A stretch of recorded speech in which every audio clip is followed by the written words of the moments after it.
Pemerintahan Jokowi itu adalah pemerintahan paling buruk yang pernah kita miliki sepanjang sejarah.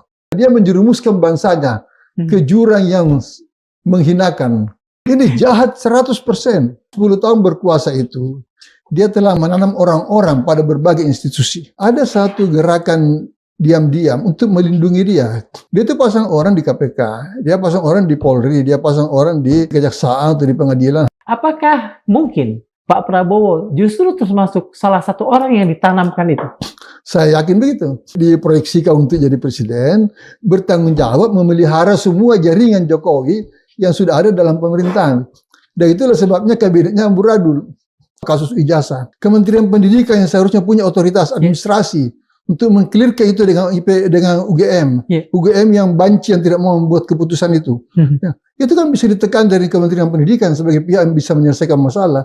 Diam saja. Kawan-kawan yang bergerak di bidang hukum, di bidang pendidikan, bicaralah dan tegaskanlah bahwa ini urusan Jokowi harus selesai segera. Ya, saya tidak mau mengatakan tahun ini, kalau bisa bulan ini.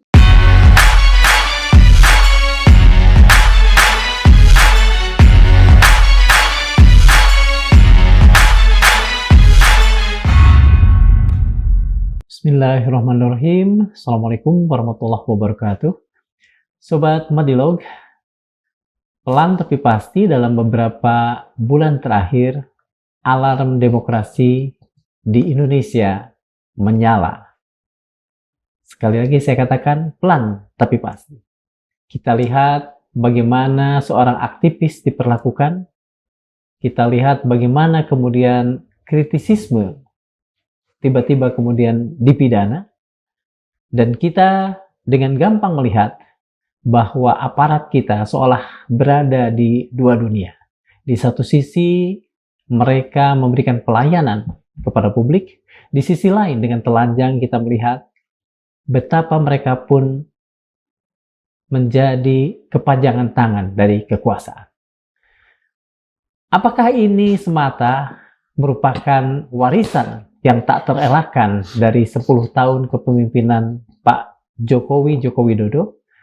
Atau ini juga ada tangan-tangan baru dalam arti ada pembiaran ketika warisan yang tidak begitu elok ini tetap dibiarkan hidup. Untuk itu, di Madilog kali ini kami sudah menghadirkan ke hadapan para sobat semua, Profesor Rias Rasid, yang kita tahu beliau adalah seorang ahli dan seorang pakar birokrasi.